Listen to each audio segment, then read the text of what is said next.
All right. Welcome to Capital Culture, and we're here with another episode. And hey, before we jump into it, if you've been liking our interviews, make sure to like and subscribe. It helps me out, it helps my team out, it helps me keep rising, you know, because I got a lot of people in the background that keep working harder, and I'm trying. So if you like it, like, subscribe, and let's get into the main event. We have a world-renowned producer from Markham, Ontario.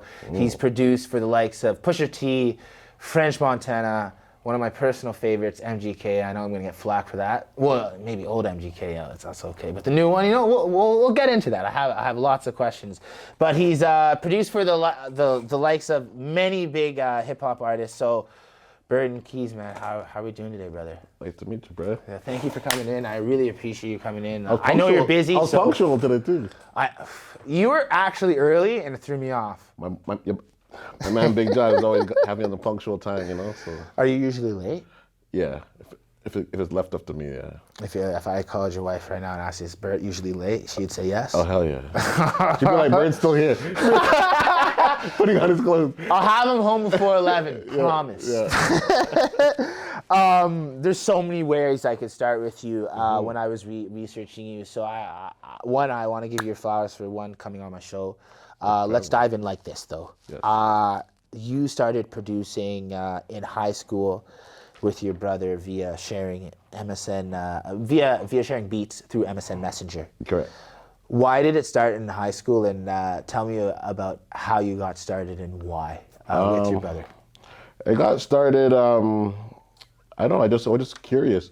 And, I just listened to so much music at the time, and producers like Timberland and like Swiss Beats and Just Blaze were really influencing me. And I just was obsessed with how dope these beats were at the time. So I couldn't really find a full version of Fruity Loops that I could use. I only found demos, and they wouldn't save. You're on Pirate Bay like me. No, this was way before Pirate Bay, bro. Yeah, okay. So, LimeWire, Aries, we're out CDs, here. Sorry, Mom, the computer has a virus. Yeah, so I had to get it from a dude across town. So I had to steal Mama's car and go get this 6 CDs or whatever the fuck it was, and then download that shit. But it was all worth it because just something to do after school, you know. Mm-hmm. My question is. You see so many people jump in, and they jump in front of the camera or in front of the mic. Why did you and your brother specifically pick behind producing? Why did you ever try? I say that to say this. Did you ever try rapping? Is that something? Yeah. I used to try rap. I used to rap in the stairwells at school. No good. I was alright, but my flow wasn't tight. I could write dope shit, but I kind of had a little stutter, and it wouldn't come out right. Okay. So I just realized quickly, I'm nah, speed. Okay. So it's interesting you say that, because if you look at Pharrell Williams, he was rapping at the beginning with "Can I Have It Like That" with Gwen Stefani, this, that, and the third, and then I thought he was the next Jay-Z, but then he reverted to he's the best, one of the world-renowned producers, you know. So it's interesting, you caught that as well, and you said, no, I'm going to produce more. Mm-hmm. When you started out with your brother in high school, what was the overall vision when you just started? Was it just, hey, I like this, or prestige worldwide kind of deal? I think I was influenced by the Neptunes, the duos of production duos, stuff like that. Mm-hmm. When I heard grinding and shit like that coming home from school, I was just I need to learn how to make these beats, and it took me a while to get up, because sounds weren't as available like they are now. There's not packs and packs. Everybody has. You can just go on the internet and download packs in 2 seconds. These days, but when I started, it was a bit harder. So I had to go to studios and kind of steal them off the computer when no one was looking, and put on a USB and get out of there. So and then add it to my shit. So before that, I was cutting sounds out of songs. The old hard way, cutting the kick was open, the snare was open. I had to cut it up and make it. Wow, that's too tedious. So yeah, it's very monotonous. Takes a long time, and I'm sure it's not as efficient as it used to be back in the day. Now I kind of want to know. It's one thing to start in high school, and it's one thing to have a passion. When did you and your brother know that you had talent and this was really gonna go somewhere? Well, he's it's kind of we were both producing and we didn't tell each other about it. So I read that. How does that work? Go ahead. because it's like we were playing basketball, we were doing other things, we're hanging out, and then he's like, and then one day it just happened like, all right, I'm about to cut. What are you about to do? And he's like, I'm about to go make some beats. And I'm like, I'm about to go make some beats. And I was like, all right, you make beats. Okay. Why do you think it was so secretive? Why I don't know. Maybe you just wasn't confident about it yet. You're just like, you're still working out the kinks. Okay. So I was like, what? You make beats too? And then it just like, it turned to like, send me something. And he's like, all right, I'll send you something. And then like, I sent him my beat, he sent me his beat. And like he liked my style, I liked his style, but like you could tell like there was something missing. Like with my beat, like the drums were hard, but like the melody didn't took progress. from each other. And then like his were like super like melodic, but like the drums were like kind of weak. So it was just like together we're just like, yo, the Pharrell and Thing are popping. Like we could be like the Markham duo, like of the Neptunes or something like that. So Okay. You had your first breakthrough, I believe it was 2013-14. With your placement with MGK. Now, at that time, you had $900 to your name. You were complaining about not getting enough exposure. Talk to the young producers out there about how that affected you and how just staying in the cut, grinding, and breaking through that moment, what that meant to you. Man, it was just like I had like at that time, I produced for like basically everyone in Canada except like Drake at the time. So like I felt like I had done everything that I could in Canada, but I'm like I need that, that big like major label like stimulus package, major label like artist drop like placement, and I called some homies that like I know that they were connected with like people in clubs and people in Atlanta and stuff like that, and with my last like $900, I kind of cut Nicholas. Yeah, I was like, cause like I looked at. I wanted to go to Atlanta. I'd never been there, and I felt like if I got to Atlanta, something good might happen. So like, I was waiting for the right time, and then my boy down there, well, he wasn't my boy at the time, but he told me that the BT Hip Hop Awards are going to be in town. So he's like, that might be a good time to come down. So, but the flights to Atlanta were for some reason so fucking expensive. They're like $900. So I was like, I was hoping for like a 4 or 5. Yeah. So it must have been last minute too. Yeah, so that's even worse. So yeah, I hit one of my other friends. He had a friend that worked at the airport, got the buddy pass for like $3 bills or something like that, and then gave me a little bit of money to get a rental and just to finesse out there. I love it. I just love hearing that. Yeah, so continue, please. That was this is great. I got down to Atlanta, and then the contact person I was supposed to hit, who's now like one of my best friends named KG. I hit him and I was like, yo, I'm in town, like, you want to pick me up? And he was just like, nah, nigga. He's like, he's like, I hear that. He's like, I'm at this location, like, find me. And I was like, fuck. So I had to go down to the airport, like, rent a car, got out this big ass Impala, and then like I had to go find this nigga. And I'm like, I've never been on the highways in fucking Atlanta. I'm like, here, using my map, my GPS. I was like, fuck, this leads me. But you felt blood in the water at that point? Like when you landed in land and you got I didn't the know what text? to expect. I didn't know what to expect because I was like, I haven't been there since I was a kid, and like I just heard like it's a cool place to work when like artists are always popping. And that week I only intended to stay there a week. I ended up staying there 2 weeks just because I was having such a good time, and because me and KG were becoming friends, and like he didn't mind me crashing at his place. I think he was wanting to feel me out first before he committed to having me at his crib. So he's like, I hear that. Let me make sure this nigga's cool, and then he's cool, and then I'll let him crash at my crib. Can he stay in my spare bedroom with the balcony? Yeah, is he annoying, or can we hang out? Oh, okay. That's a great story, man. Now, it sounds like you got a lot of development out of Atlanta. Now, I will have a very curious question to you because you're so successful in so many lanes. Mm-hmm. What do you think your strongest genre of music is to produce? I say like up-tempo bangers, kind of. Slappers. Yeah, like that big one, like that. Talk about some slap. You made any recent slaps you can talk about? Recent slaps? Yeah, I have some shit that's in the talk right now. I have this record called Table Dance I want to release this summer. Featuring, because when you say you want to release, it's like you have an artist for the beat? I have an artist for the beat. Or you kind of maybe changing into the DJ Khaled lane where you're like, yo, Burd and Keyz on the track. I am going to be on the track. I'm not going to be spitting. No, I know what you mean, but you know how he has the brand. I'm going to be featured on it, yeah. Okay. It's going to be, like, you're going to see it. It's going to be like, it might be like, you might be at Eaton Center and you might look up and you might see me on the board. Okay, on the billboard. Yeah, okay. That's going to be a banger. It's called Table Dance with my boy Heartbreak. This kid I found. Canadian or American? No, he's American. He's from Miami. Okay. And I kind of found him. He was like a songwriter, and he's fucking crazy. So I was like, these songs got to come out this summer. You say found him. How do you go about networking as a large producer yourself? I just DM people, bro. I just DM people and hope that they're not dicks and fucking answer back. And like, I try and do the same thing, but sometimes I'm too like malicious. Malicious is the word. Malicious? My man is, well, let's say over persistent. You know what I mean? And I need to. You irritate them too much?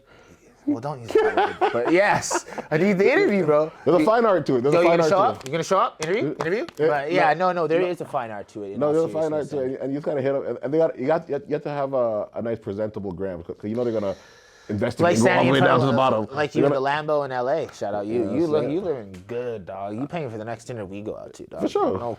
Okay. I'm gonna write that down. All right. This is what I want to know. You're very successful now, and you're doing very. You're living off the fruits of your labor, as some will say. What was the hardest thing for you to adjust in the big leagues of the industry that you didn't anticipate? Because you made it. You just said you produced for everyone in Canada, except Drake. Come on, Aubrey, get him on. Yeah. And then you broke through to America. What was something when you've done that and you're like, fuck, man, this is sick, but I didn't really expect that? Well, like a lot of things, it's like after Pesos, Pesos was amazing. It was a sick song, bro. And it was supposed to be even bigger, but the sample didn't get cleared by Aloe Black, the guy that I sampled, the guy from the song from the How to Make It in America. It was like a show that was on HBO. Kid Cudi, was that How to Make It? Yeah, he was. Yeah. Okay, of course. So that I sampled, and then so the song was supposed to be way bigger. It was supposed to have like big budget video and all that shit, but after the shit didn't get cleared. That was a good song. That was an experience too, because I didn't know that you have to get permission from everybody that was a writer. There's like 5 writers, and niggas are living. Everyone, it's like niggas are living across the world. Niggas are like one niggas might be in Paris, one nigga might be in London. So you got to get permission from everybody. Yeah. So 4 out of 5 people said yeah, and then this dickface said no. Wow, that's 85%. No way. I know. Okay. I've seen him before too. I wanted to deck him, but it's all good. Because that would have been big for you in the sense of that song is arguably one of the big man, Pesos. That's a really, in my opinion, Pesos before MGK turned pop. That was one of his best records. And it was dope to see him perform it. And what was it like to work? Did you work with him in person at all? Yeah. How was it like working with Machine Gun Kelly? After that song came out, someone from his team named who's also one of my good friends now is Irv. He's on MGK's team, and he invited me Shout out to Irv, and he told me to come to Cleveland. So me and Zach Fax drove out there and just kicked it with him for like a weekend, which was pretty dope. Sorry, I was saying we'll edit that. I was the chatter in the corner. I know because you know what? I'll explain the chatter because one of my managers was chirping me because let me just bring it out. Let me own what happened. Let me just own what happened here. All right. I brought up MGK. I massive fan at the beginning. Not so much now. No cap, I can't lie to the camera. Even bigger fan now. Whoa! I'm in love with an emo girl, bro. I just. You love emo girl? Not even that That's track. I just mean good music doesn't have a genre, so therefore I don't care what's rap. No, I grew up to that before I got into rap. Have you ever seen him live? Bro, can you help me out? That nigga's one of the. Please. That's light. You coming here what, July or something? We gonna roll. We gonna roll? Yeah. We gonna roll. Meet me at RBC, whatever the fuck he's at. You gonna be on? Can I be on your guest list? Yes, man. You heard him. I'm gonna be with him at the show, MGK. I'll see you there. I'm gonna back up before everyone freaks out. No, okay. I'm gonna hold you. I'm gonna hold you to it. To it. All right, on to the next parts, yo. All right. Yeah. We just talked about hardship. Now, you didn't answer my question though. Talk to me. You like emo girl? I didn't hear it yet. I'll be honest to you. So why do you like the Colton Baker? Colton, my boy. Or do you like him more? Colton. See what I'm doing right now? Colton, my boy. Bull Govey? So what you like? So what you like it more? You like it more just because he was Megan Fox? No, not at all. That doesn't appeal to me at all. I think it's a distraction to actually the music. But I still understand business wise. What did I like off the new Hollywood Horror? Because I was one, still am one. Fucking Jawbreaker. Oh, she tastes like candy star chaser. Anyways, I gotta stop because everyone's like, ah. But yeah, a lot of people, as you said, they didn't like the jump. But I'm not biased. I grew up in both cultures in the sense like I can respect both releases. And now, I like this. I've been able to I've been fortunate enough to be around him a bit, and I've seen his progression, and he's killing it more.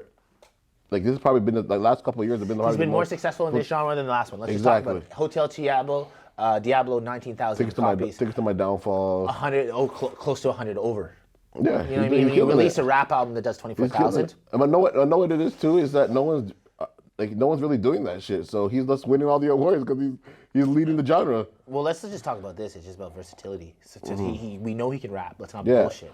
I don't care about the haters at home. He can rap. He can run circles around a lot of the rappers right now. But the ability to be that versatile and transition that smoothly, I'll see you at the show. No, he really learned how to play guitar and shit too. Yeah, well, very loosely. He went from okay to like. Oh, he's better now. He's sick now. Say okay. So when I last saw him, he was like learning, and now he's sick. Should we call him right now? It was a prop. Call him on the show? No. He's busy. I'm fucking around. I'll keep it moving. We just heard a story about success, hardship. Now, you have a personal camera right there. We're going to jump into the farther part of the interview, but before we move on, what would you say to young producers that are frustrated and ready to quit right now? Don't quit. Find another lane to make money in the meantime, whether it's a part-time job, side hustle, crypto, whatever the fuck it is. You in crypto? No. Just stay consistent, bro. You can't give up, no matter what. Keep making. So money. I just want you to, like that. What I just heard, music to the ears, but I want more for them there at home. Quantify consistency. What is consistent for a producer? 2-3 beats a week? Is that 5 beats? I think consistency is just being on your computer, like in your program, like because some days you might not always want to make a beat, but you can always do something productive in terms of emailing your beats out, cleaning up your computer, backing up your shit, just getting new sounds, collaborating with niggas. So all that shit is useful. If you do that every day per week, you'll be successful. Okay.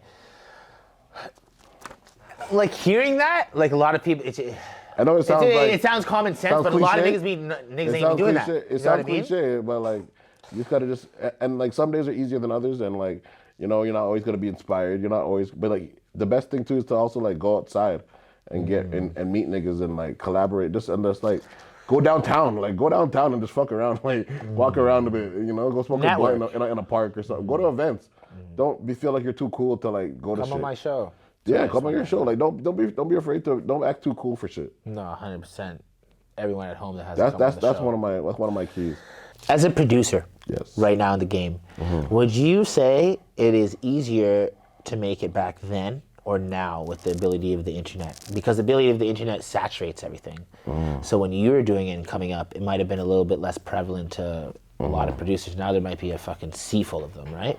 So in your opinion, what's the landscape? Me sound like I'm a fucking dinosaur, bro. Like I'm only 35. but I don't know. It's like when I started, it may have felt like there's less producers out there, but maybe that's just because we didn't know much about them, because social media has changed and you can see more niggas. But like, I think if you're talking about like in the 90s, like talking about that, like if you're talking about like compared like when the guys had tapes and had to like mail it like by courier and stuff to finish the record, then I don't know. But I don't know. It's weird. It's tough out here. It's tough and it's easier. But you just gotta it's tough. It's tough because I say that like there's more sounds available, there's more packs available, there's more drum sounds available, so it's easier to get started. But the real grind is getting yourself heard in front of these people, and that's where you got to be creative and stand out and be a little bit lucky. Okay. So Because I feel like you danced on that because I was about to say okay, but what was the answer? Back then or now? I say now. There's too many niggas now. And like, Wait, back then. So you're saying back then? yeah. Okay. Now I want to wrap up with one question, but before we get to that, I want you to answer this. In your career of producing for famous musicians, as I said at the beginning of the interview, is there a studio session that sticks out that you're like, whoa, that night was fucked? Like, that nigga was doing a lot of this, that, or, you know, we were partying, we didn't get home to this, that, and the third. If his wife's listening at home, it was before you.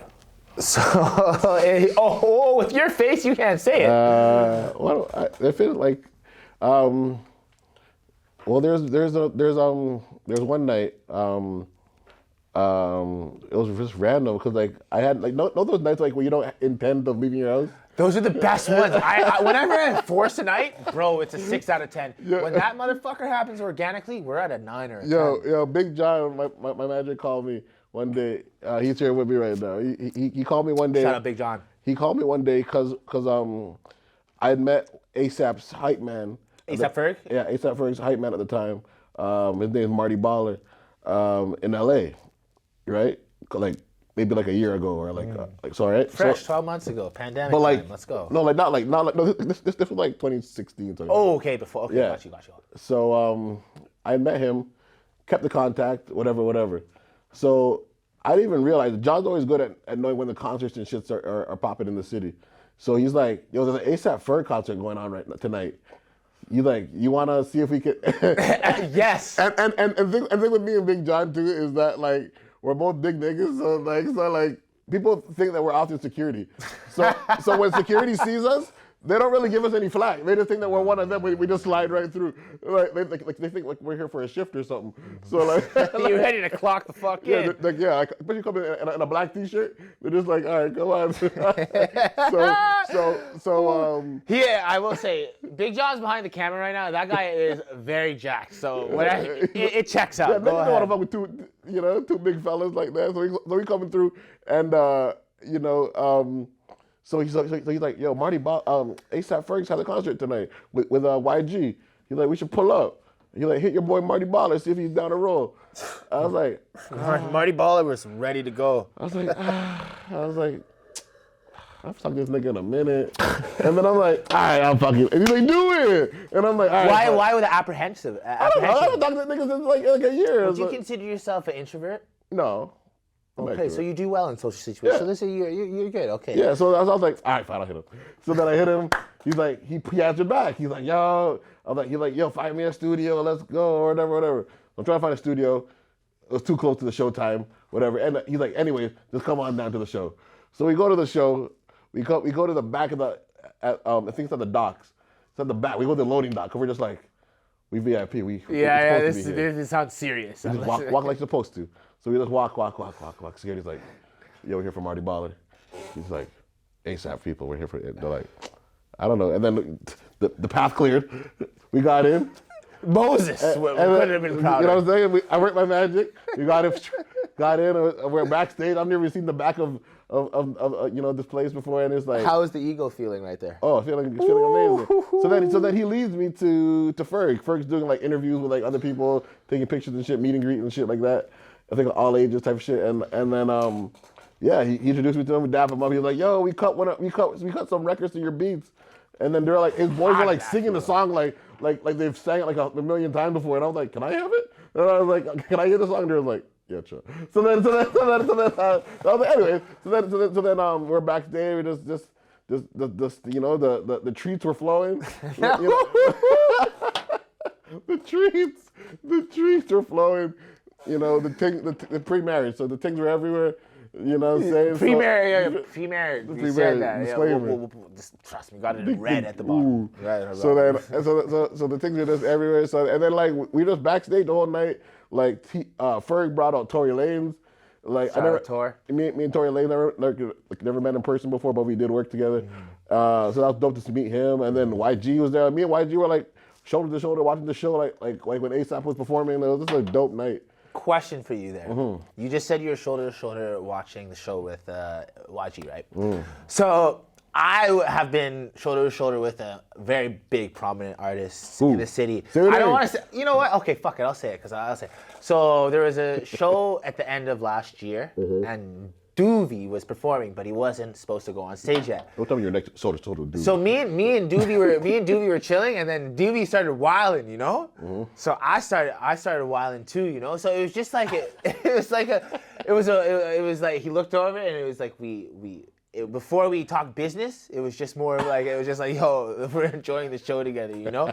But like in my head, I was like, yo, don't rock too hard, nigga. Play it cool, yo. And I was trying not to be overzealous. So what I can imagine is standing next to YG, and you're just like, what are you doing? The head nod, and you're like, no, same feelings. Right? Thank you. I understand. Thank you. I didn't understand what, like who the artist you were gonna say, but yeah, I understood. Cause like, why'd you gotta scary, like low key, like so, like. No, of course. And he's like 6'5", like you're just like, you know, like big ass nigga from like Compton. Bompton, where the fuck? No, so was that going through your head, like yo, don't be corny, but try and like nod your head? I was like, be cool. I wanted to ask him for his email address, but I was too pussy. Like, I was like, nah. Did you get a little photo? No way. I didn't get a photo. I got a photo with Ferg, but I didn't get a photo with him. Very humble, you know. I should have got the photo with YG. I was tripping. So you regret do you regret being a little bit over persistent in getting a photo, even if he was a little annoyed? If you, think about it in retrospect, you know what I mean? I think 1,000%. I should have got I could have got a photo with Tori. I didn't, and I could have got a photo with YG and I didn't. And I was just like, yeah. Okay, so I'm gonna end it with this. I'm gonna ask you to say a message to the camera there, but before we do that, I thought we were just getting started. I know we have three. We have 2 more segments. Right. So don't worry about it. We're about to get busy. I'd like to know right now your top 3 producers alive. That's alive? Doing work in the game right now. Right now or all time? No, not all time. I want right now. Right now? Yeah. Best right now. Yeah. Hit Boy. Okay. Best right now. Who else do I like? I'm gonna throw in I don't know his name. I think search it if you need to, baby. It's that guy. I always hear his drops. It's an Afrobeats producer. Okay. Yeah, he's killing it. I can't get his name.